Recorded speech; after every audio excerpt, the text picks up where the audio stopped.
사도행전 20장 25절부터 35절까지 같이 읽겠습니다.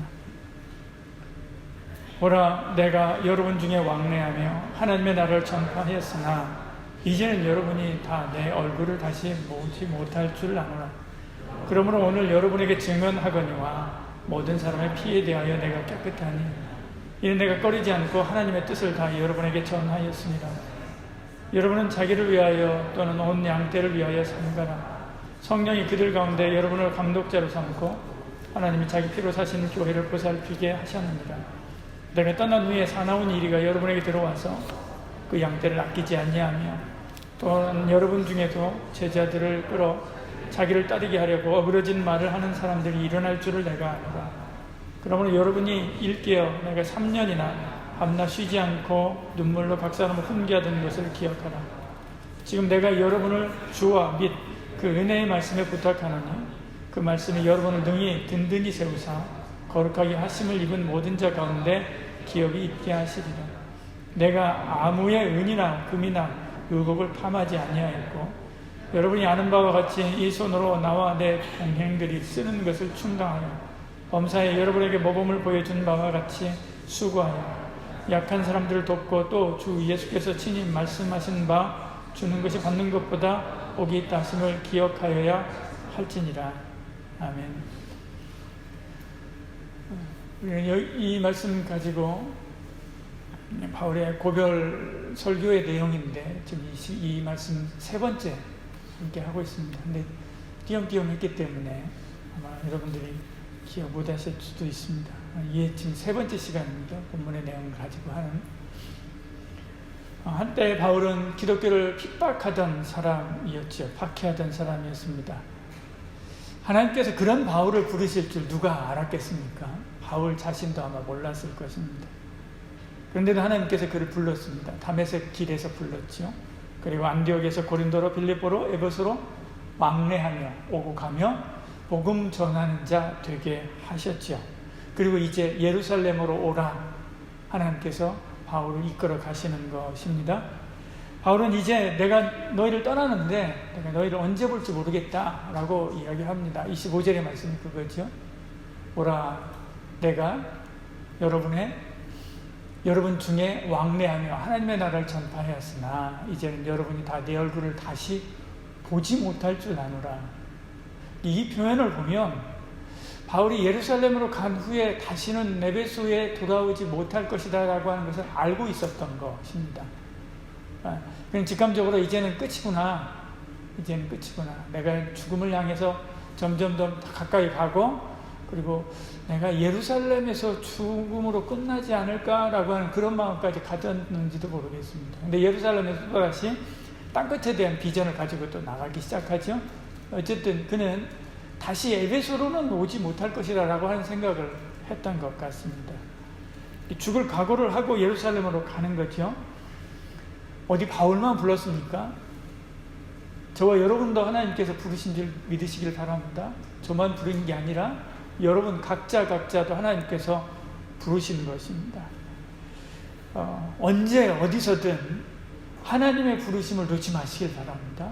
언제 어디서든 여러분이 각지에 흩어져서 어느 곳으로 가든 하나님이 나를 위하여 부르신 부르심이 뭔데 라고 하는 생각들, 그런 의식들을 놓쳐버리면 안 됩니다. 난 하나님 나를 부르셨고 그리고 부르심에는 목적이 있고 그리고 그 목적을 위하여 내가 살아야 된다 라고 하는 생각을 가지고 분명하게 살아야만 하지요.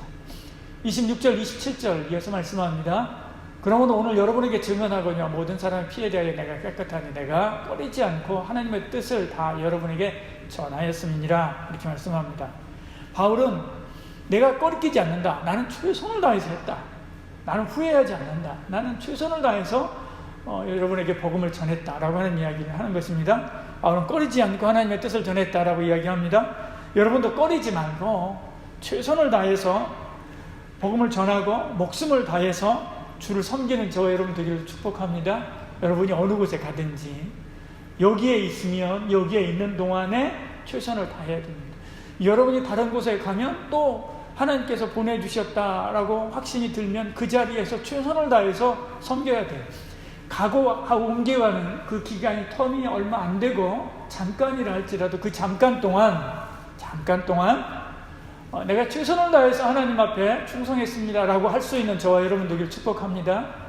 교사가 되면 참 그런 게 있는 것 같아요. 임용 5년 임용하면 있다가 또 다른 데로 또 가잖아요. 또 발령받아 또 가고 이렇게 하다 보면 여러분 자신의 의도와는 달리 교회를 여러 군데 옮겨갈 수도 있습니다. 그러나 그 옮겨가서 있는 동안이 몇 개월이 되든 간에 혹은 몇 년이 되든 간에 그 주어진 시간 동안 최선을 다해서 섬기는 저와 여러분들을 축복합니다. 여러분이 우리 교회에 있는 동안에도 마찬가지입니다. 여기에 있는 동안에 최선을 다해서 하나님이 나를 위해 부르심이 무엇인가를 알고 그리고 가는 그날까지 최선을 다해서 주를 위하여 하나님이 부르신 그 부르심을 일에 충성하는 저와 여러분 되기를 축복합니다. 바울은 그렇게 살았다라고 이야기를 합니다.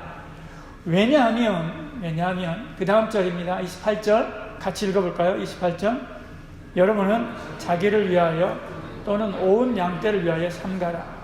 성령이 그들 가운데 여러분을 감독자로 삼고 하나님이 자기 피로 사신 교회를 보살피게 하셨느니라. 이게 바로 바울의 의식입니다. 자기 피로 사신 교회를 우리에게 맡겨줬다는 거죠.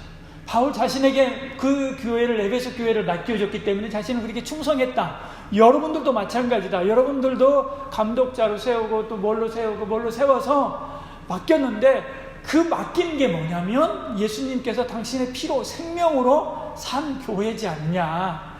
그 귀한 교회를 여러분에게 맡겼는데 그 예수님께서 목숨 걸고 세운 교회를 맡겼는데 그것을 내가 허투루 섬길 수 있겠느냐. 나는 그렇게 섬겼고 너희들도 그렇게 섬겨야 된다. 그렇게 이야기를 하는 것입니다. 피는 생명이지요. 피는 생명을 팔아서 그 생명을 팔아갖고 뭔가를 산다면 그것이 하나님께 얼마나 소중한 것인지 알 수 있습니다. 예수님의 피, 예수님의 생명보다 더 귀한 것이 어디 있겠습니까? 그 생명을 팔아서 교회를 사신 거지. 시대가 악합니다. 우리가 살고 있는 시대가 악합니다. 근데 교회가 무시되고 욕먹는 시대가 됐습니다.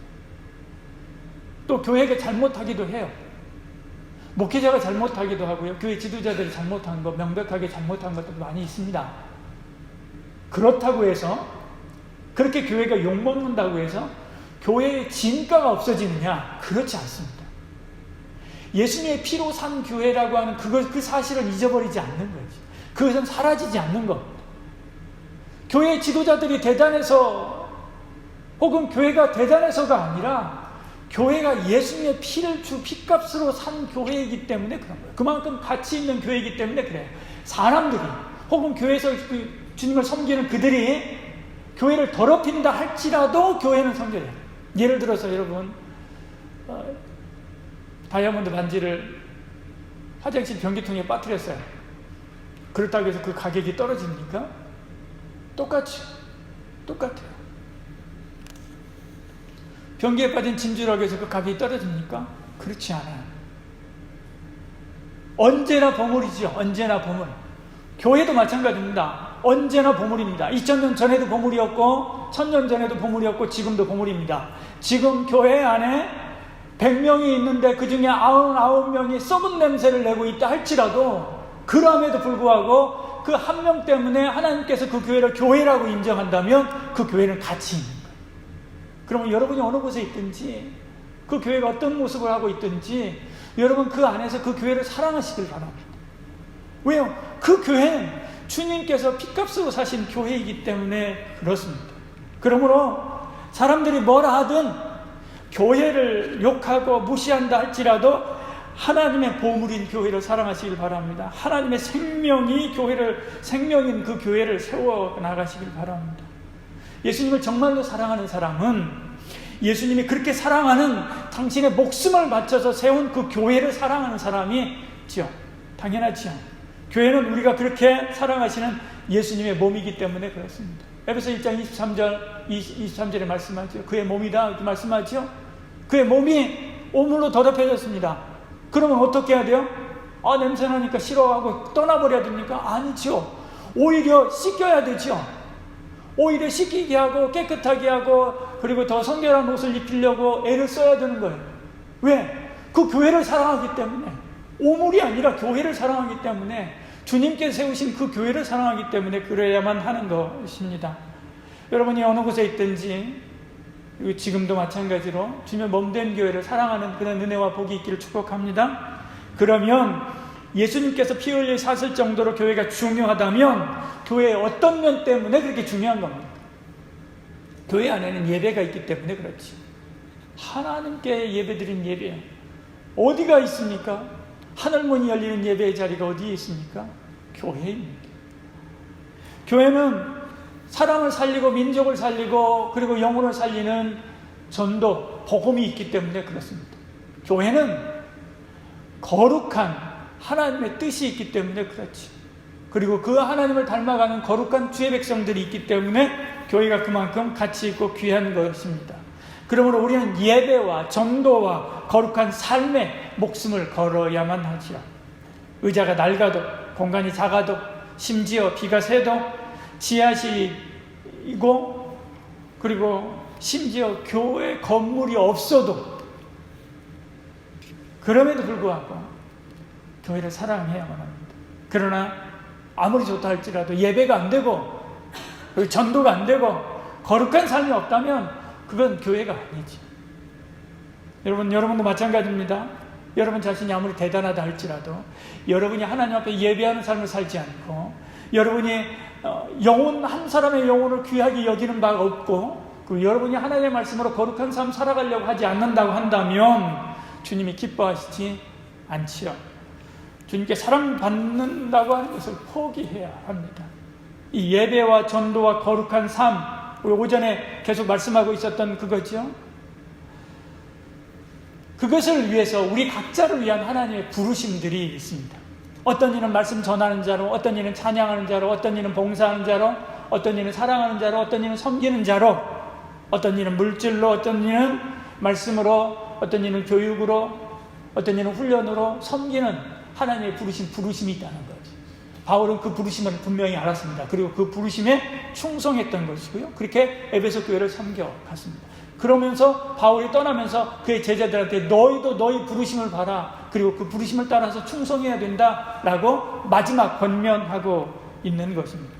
그렇게 자신을 부르신 그 부르심에 따라서 최선을 다해 주님 앞에 봉사하고 헌신하며 교회를 사랑할 때 교회가 비로소 건강해지게 되는 것이지. 이렇게 우리가 건강한 교회, 성령 충만한 교회로 세워지지 않으면 교회는 약골이 되지. 그리고 이리저리 얻어 터지게 될 것입니다. 29절 30절 같이 읽어볼까요? 내가 떠난 후에 사나운 이리가 여러분에게 들어와서 그 양떼를 아끼지 않냐. 또한 여러분 중에도 제자들을 끌어 자기를 따르게 하려고 어그러진 말을 하는 사람들이 일어날 줄을 내가 아노라. 이 세상에 잔인무도한 이단들이 얼마나 많이 있는 줄 여러분 아십니까? 신천지는 약광입니다. 하나님의 교회는 더 무섭죠. 이런 이단들이 외부에서 들어오고 내부에서 일어납니다. 성도들을 아끼지 않습니다. 어느 때 교회가 영적으로 약화됐을 때요. 교회가 영적으로 약화됐을 때 일어납니다. 한국교회를 보십시오. 교회가 영적으로 약화되니까 이런 이단들이 일어나가지고 교회에 공격하고 교회에 들어오고 성도들을 끌어가지 않습니까? 그래서 교회가 성령 충만하고 은혜가 충만하고 그리고 교회가 하나님의 뜻을 따라서 힘있게 말씀과 기도로 힘있게 나아가면 이런 이단들이 발붙이지 못하지 도망가 버립니다. 그러면 일어나 밤낮 없이 쉬지 말고 눈물로 주님의 몸된 교회를 섬기는 저와 여러분 되기를 축복합니다. 21절에 말씀합니다. 그러므니 여러분이 일깨어 내가 3년이나 밤낮 쉬지 않고 눈물로 각 사람을 훈계하던 것을 기억해라. 내가 그렇게 한 것처럼 여러분도 그렇게 해야 된다라고 이야기하는 거죠. 지금 에베소 교회 말씀 전하고 있는 바울의 지금 말을 듣고 있는 고별설교를 듣고 있는 이 사람들은 에베소 교회뿐만 아니라 에베소 교회를 중심으로 해서 그 주변에 있는 소아시아에 있는 많은 교회들을 개척하고 그 교회를 지켜가는 지도자들입니다. 그들에게 이야기하는 거예요. 신앙이 나태해지면 안 됩니다. 자꾸 자신을 하나님 말씀으로 채찍하면서 바로 세워가야만 하지요. 그것이 자신과 교회를 위해서 꼭 필요한 일이고요. 또 그것을 위해서 하나님께서 우리를 부르신 줄 여러분 아시길 바랍니다. 여러분 자기를 위하여 또는 온 양떼를 위하여 삼가라. 성령이 그들 가운데 여러분을 감독자로 삼고 하나님이 자기 피로 사신 교회를 보살피게 하셨느니라. 삼가라 라고 하는 말은 보살피라, 전력하라 라고 하는 뜻입니다. 그런 사람들에게 하나님의 은혜와 복이 임합니다. 먼저 그의 나라와 그의 의를 구하는 자들에게 하나님의 보살핌이 있지요. 낡은 트럭 한 대를 가지고 미군 부대에 청소하던 한 청년이 있었습니다.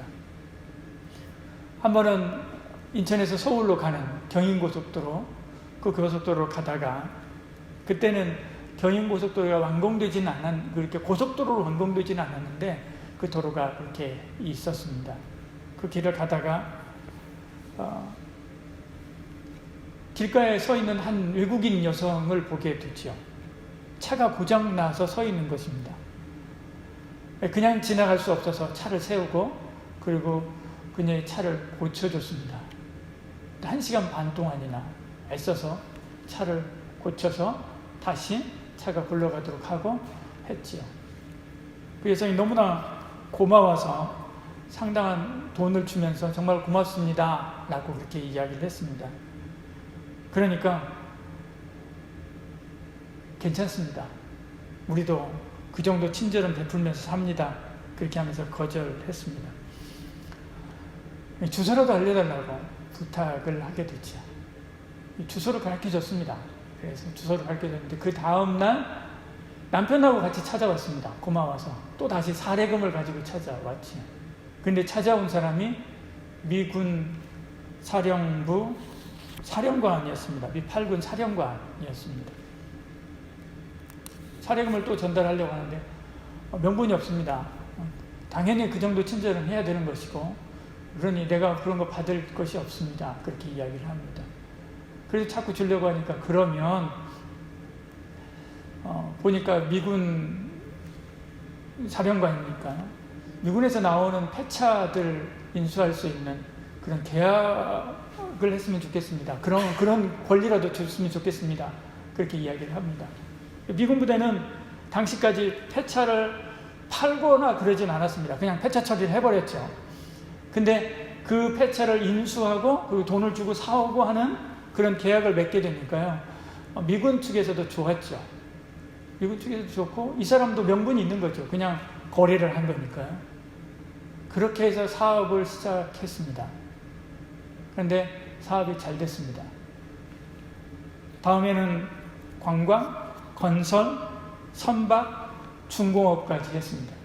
그래서 대기업을 이루었죠. 그렇게 해서 만들어진 회사가 대한항공입니다. 요즘에 말도 많고 탈도 많은 대한항공이죠. 대한항공이 처음 시작이 친절 하나 때문이었습니다. 봉사, 친절. 그걸로 시작된 게 대한항공입니다. 대기업이 일어난 거죠. 여러분, 그거하고는 비교할 수 없는 것입니다. 하나님 앞에 자신을 드리고 하나님 앞에 충성하고 하나님 앞에 자신의 삶을 드려서 봉사하고 헌신한다고 하는 것은 이 8군 사령관하고 상대할 수 있는 게 아니지요. 하나님이 갚아주십니다. 하나님이 갚아주십니다. 피값으로 사신, 하나님의 피값으로 사신 교회를 위해서 충성하는데 하나님께서 못해줄 일이 뭐가 있겠습니까? 하나님께서 갚아주시는 줄 믿고 주의 몸된 교회 안에서 충성하며 주를 섬기는 저와 여러분 되기를 축복합니다. 그러기 위해서 제가 전했던 하나님의 말씀들을 여러분 기억하시길 바랍니다. 저분이랍니다. 그때 저기 했던 분하고요. 기억하시길 바랍니다. 31절입니다. 여러분 읽게요. 내가 3년이나 밤낮 쉬지 않고 눈물로 각 사람을 훈계하던 것을 기억하라. 경주장이 어디 갔어요? 경주장. 기억해요? 알았죠? 여러분들 기억하시길 바랍니다. 그리고 그 말씀대로 살고 그 말씀대로 주를 섬기는 저와 여러분 되기를 축복합니다. 날마다 주의 말씀 붙잡아야 됩니다. 같이 읽겠습니다. 지금 내가 여러분을 주와 및 그 은혜의 말씀에 부탁하는 그 말씀이 여러분을 능히 든든히 세우사 거룩하게 하심을 입은 모든 자 가운데서 기업이 있게 하시리라.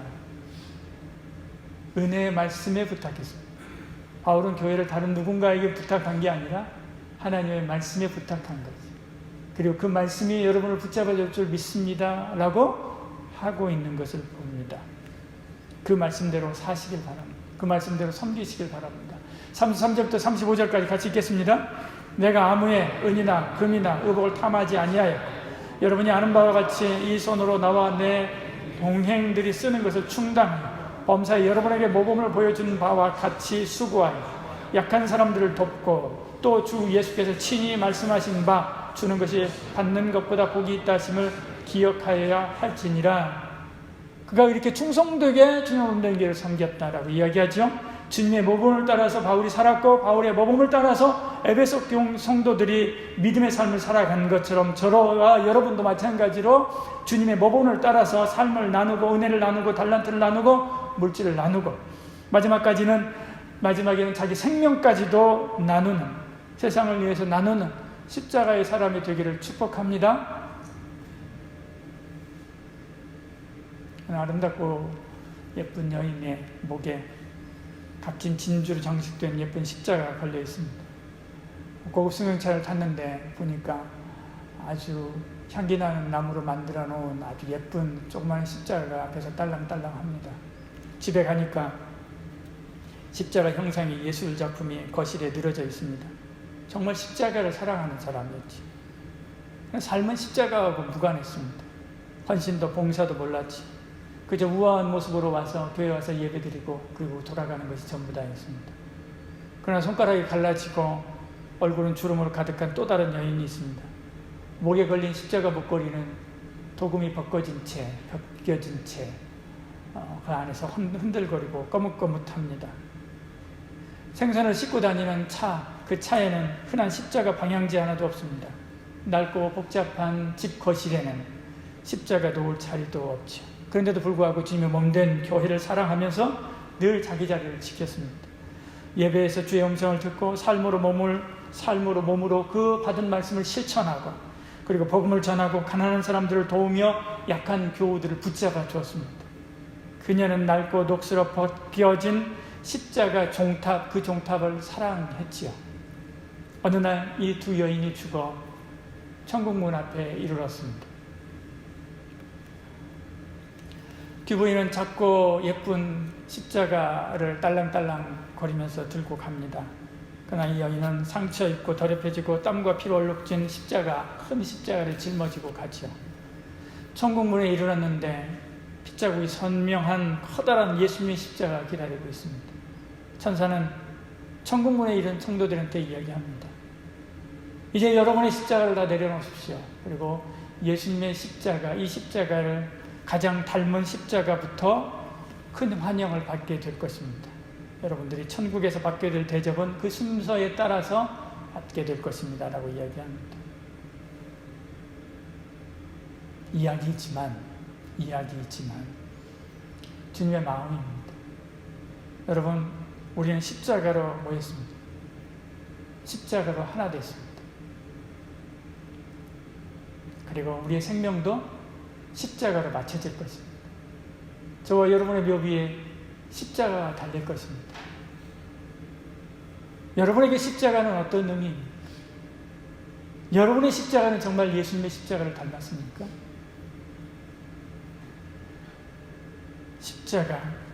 십자가를 가슴에 담고 예수님을 닮는 저와 여러분 되기를 축복합니다.